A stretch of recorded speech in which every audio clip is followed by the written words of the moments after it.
Hello viewers and welcome to the fourth episode of Journey to the Throne 2019. We've already seen 3 of the lovely contestants vying for the title of Miss Dominica 2019. We've seen Aliyah Martin representing the community of Campbell. We've also seen Christine Tavernier representing Grand Bay and Annick Williams representing the community of Goodwill. With me today is contestant number 4, Miss Marisol John. She'll let you know which communities she is representing. Hello to the listeners and the viewers of this program. I am 20-year-old Marisol John, and in the Miss Dominica pageant 2019, I'll be representing the communities of Copthall and Sultan. So you'll be representing 2 communities? Right. Okay, so explain that to me. Okay, so I lived in Copthall from a child, and I recently moved to Sultan, which is now my home village. So in the Miss Dominica pageant, I'll be representing both of these communities. Okay, probably someone would say, so Marisol, why didn't you just represent the community that you're living in right now? Why did you see it necessary to include the community that you were raised in as a child? So explain to us why it's important for you to represent those both communities. All right. So Copthall being my home village, my childhood village, the people of Copthall are very supportive of me, and they made meaningful contribution in my upbringing. So I feel that it's very important that I represent them.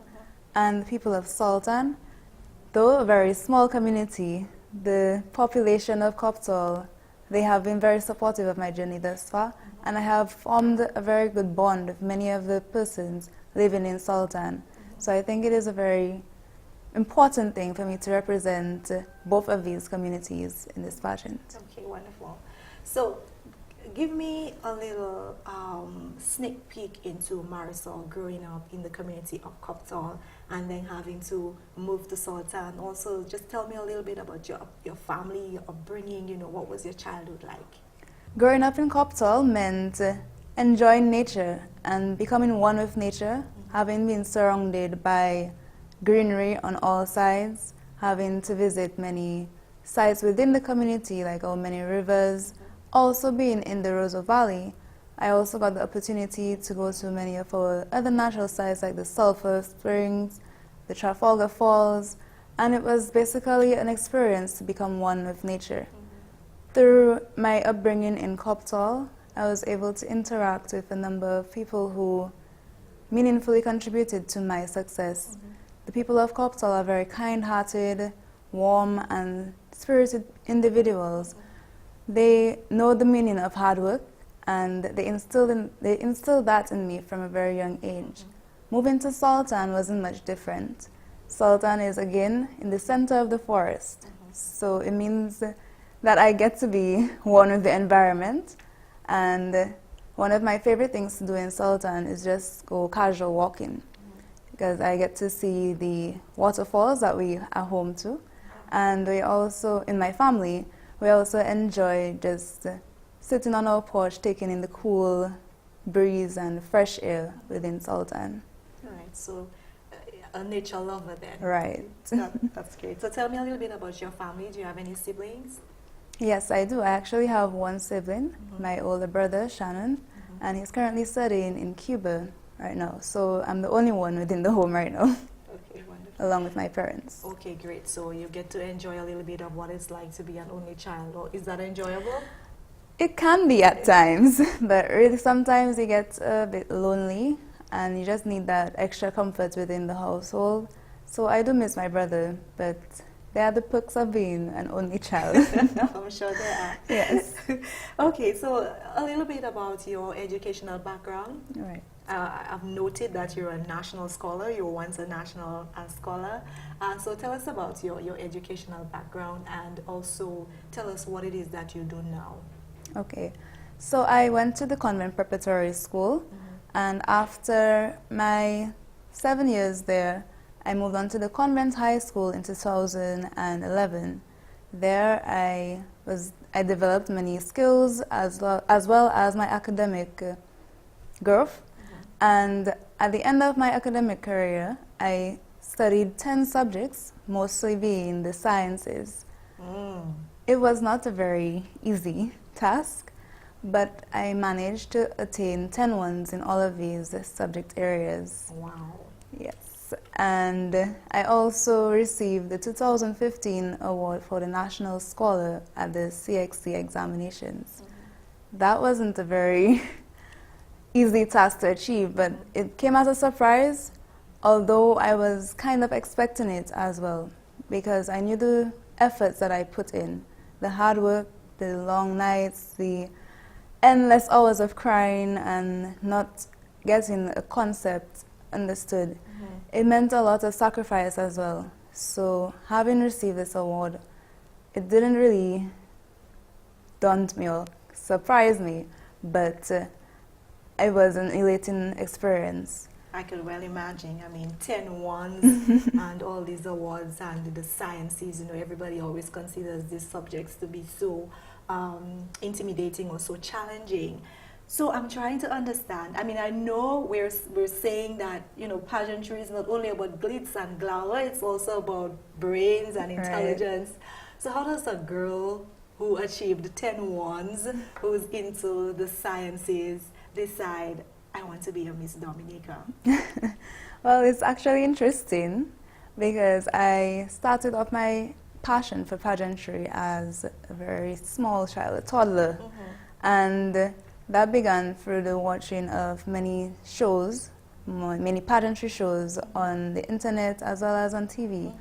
And my favorite would have to be Toddlers and Tiaras on TLC. And I always thought to myself that maybe one day I could be on a stage prancing around in a pink dress, and I decided to participate in the Convent Prep Princess Show in 2009. In that show, I did not emerge the winner, although I did capture the first runner-up position. And through the encouragement of my family and friends, they let me know that I had something for pageantry, and that I would be a good contender in the Miss Dominica pageant. So that was my motivation to take part in this pageant this year. Wow.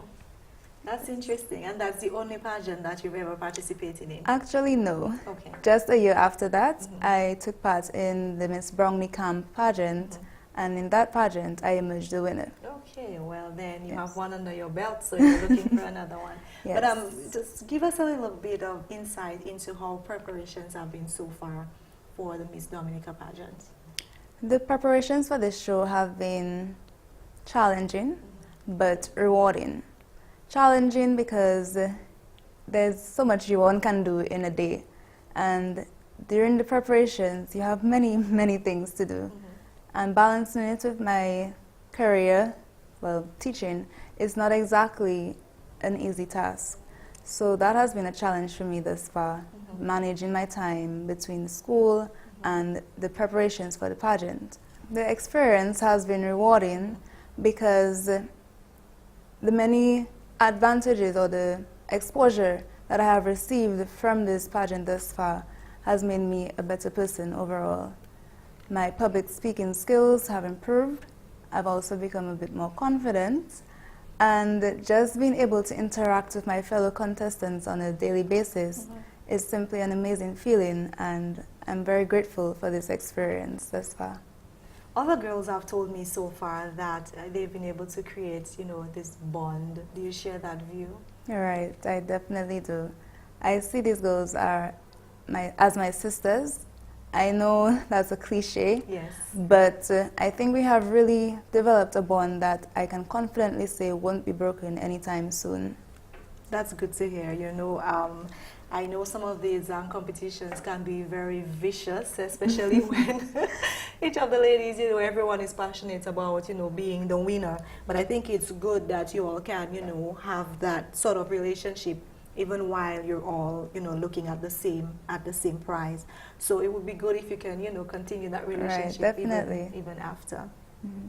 Okay, so you spoke about the pageant and your preparations for it and how it has improved your self-confidence and your public speaking skills and so on.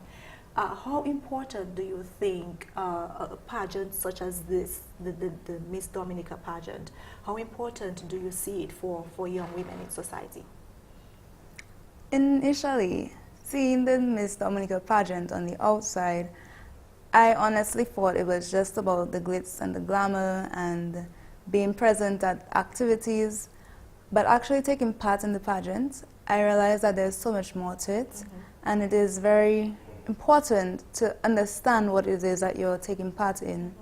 The trainings that we receive on etiquette, speaking, addressing crowds, all of these have been beneficial to me. And I know that a number of young ladies would be interested in developing themselves not only for a pageant, but using those same skills to develop themselves in the workforce or in any other field of their life. And taking part in this pageant really has shown me that pageantry is nothing soft.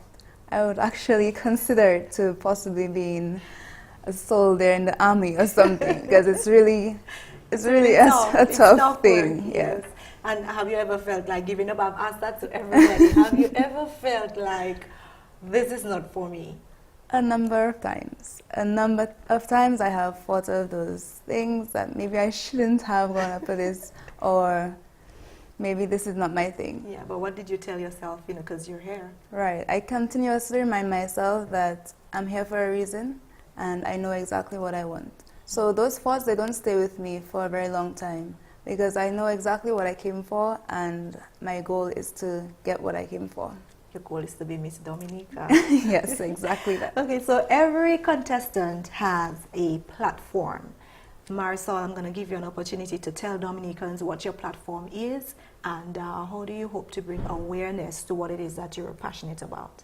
Right. So my platform in the Miss Dominica 2019 pageant is regional integration. In simple terms, that is the coming together of nations within a particular region, and in this case, the Caribbean region, to bring about success and to share that success for the achievement of collective goals. My passion for this came from my own home, as I see regional integration on a daily basis. My mother is Dominican, my father is Grenadian, and my brother is Cuban. And you are? And of course, I'm Dominican to the bone. That's interesting.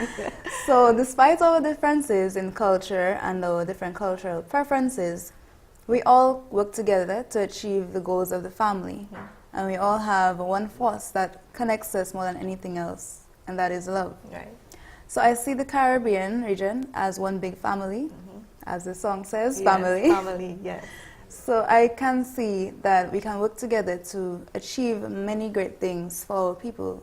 The process has already begun, and regional integration is not something that is current or fresh. The idea has been there for many years, and our forefathers, Ioli Black, many other persons throughout the region have contributed to this. And I think it's time that our youth and our young people work together to bring about regional integration, because there are many benefits that we can reap. For example, through the education system or the workforce. All our people throughout the region should access these benefits if we work together to integrate. And that is why I'm passionate about this. And I see in the future that we can really take on this mantle and achieve for the Caribbean. Wow. So our time is, almost nearing an end, but I am really interested in getting to know a little bit of how do you hope to achieve this? I mean, do you have any initiatives in mind in terms of how you can bring more awareness to, or how you can move regional integration, the goal, how you can help the region to move closer towards that goal? Right. We are now in the technological advancement, or the technologically advanced era. And I see the use of technology in bringing awareness to regional integration, as sometimes we don't even know it, but we are integrating ourselves with other people throughout the region via Facebook, looking at these videos from the other islands, the commentaries and the comedians. That is a form of integration.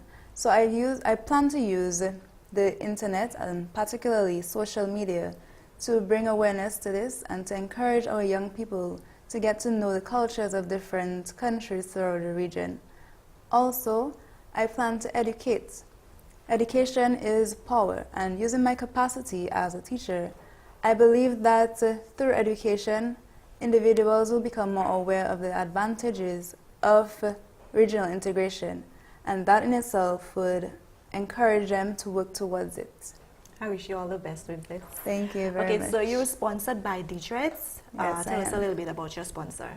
D-Threads Tires, Inc. in Caneville Industrial Estate. They specialize in the retreading of tires. So that refers to the replacement of the treads on tires through hydraulic processes and other worldwide standard approved tests. They also do rentals of equipments for heavy machinery. They also specialize in welding and car accessories, among other vehicle services. Great. So right now, I'm sure that you feel like you're prepared for the show. Yeah. And the show is only like 3 weeks away, or probably Right. less than 3 weeks away. 2 weeks. 2 weeks away, wow. Yes. So everybody's giving me a different timeline here, but it's March 1st, right? Yes. Okay, so now is your opportunity to speak to Dominica, speak to your community, speak to people who are planning to come to Dominica for Carnival about the show, let them know that it's on, and invite them to support you and your contestants. All right. So once again, the show is on March 1st, 2019, and I encourage all Dominicans and visiting Dominicans to come to the show to support me, as well as my fellow contestants as we vie for the crown. I assure you, you will not be disappointed, and this show will be a true definition of a real mass Dominic. Thank you. Thank you, Marisol. It was wonderful to have you. And there you have it, Dominica, and all those of you who are looking at this interesting conversation between myself and Marisol as we continue to look at the contestants who are vying for the title of Miss Dominica 2019. So hopefully you will join us for the final contestant, contestant number 5, as we get to know the young ladies as they journey to the throne of Miss Dominica 2019. I'm your host, Kimani Seja. See you next time.